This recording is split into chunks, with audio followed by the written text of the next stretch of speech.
Welcome to Quilt Like an Artist. Today I'm going to show you how I do mock-ups. You may have seen this on social media. I did need to take a break from social media, not YouTube, but the other platforms in order to get my garden in. Well, I'm finally back in the studio.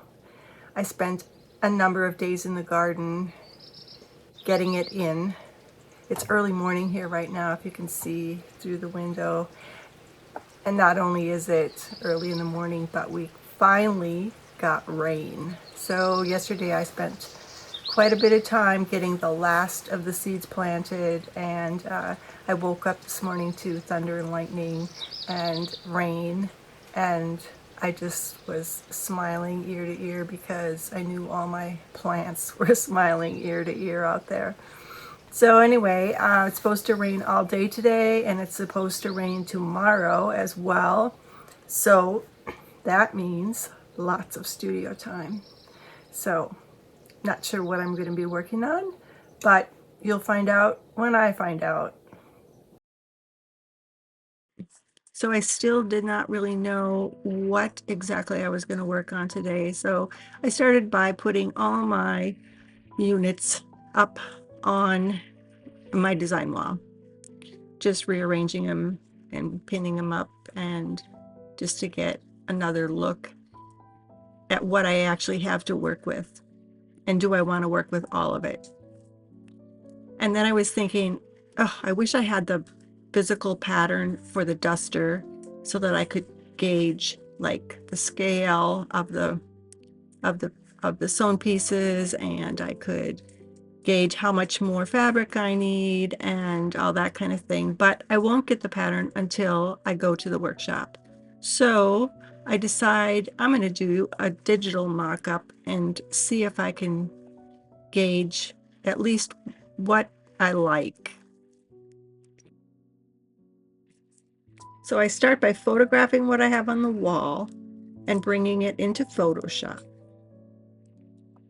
And then I want to clip just the part that has the fabric on it. And I get rid of the rest of it. And then, just because I know this is not a big enough swatch to cover the entire garment mock-up, I am going to I'm going to put it in repeat. It's not going to be a beautiful repeat, but it'll be enough to give me an idea of how it's going to look in the future, or how it's going to look in the mock-up, I should say. Next, I took one of Bianca Springer's photographs from her workshop promo. She did give me permission to use them. The next thing I did was draw an outline around the duster.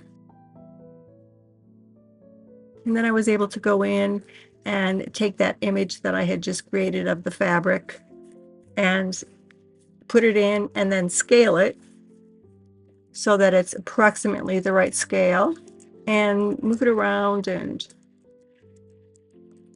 it gives me a visual idea of what things might look like if I move forward in this direction.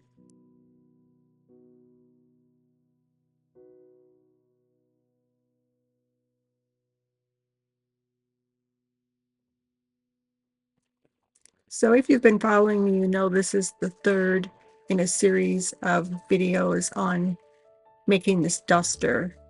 And if you're new and haven't been following, I will put a link for the beginning of the series so you can watch those and catch up.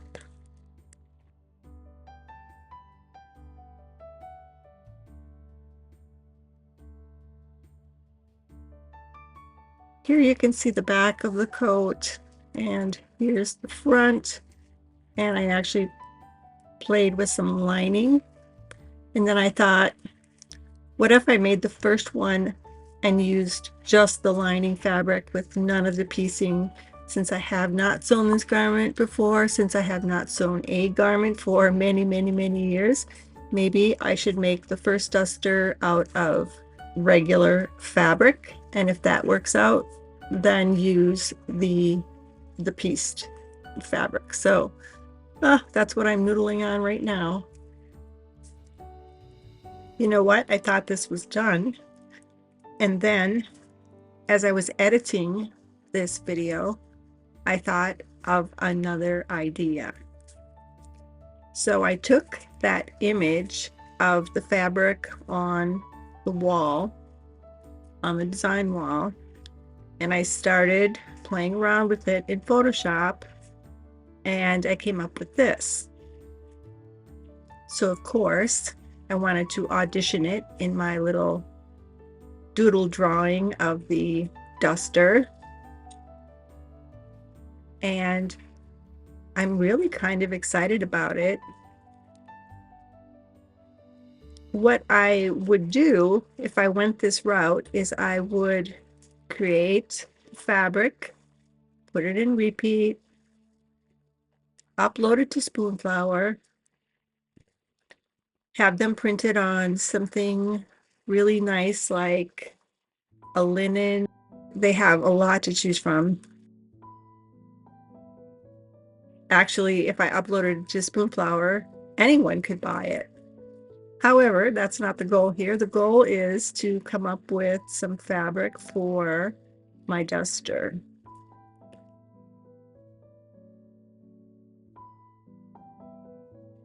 Before I even finished mocking this design up, I thought I should do more of these. I should do, see, I love creating fabric. So yes, I go down that rabbit hole, and I can't wait to play around with that some more.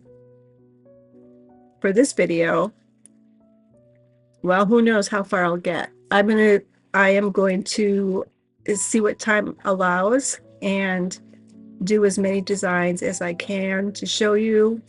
And I'm going to guess that some of you might have opinions about what you like, but you'll also have opinions on which direction to go. So, you know, number one, should I use the pieced fabric? Should I create fabric? Should I use fabric off the bolt that I've already designed? Just let me know what you think. I do love hearing from you in the comments. Chime in.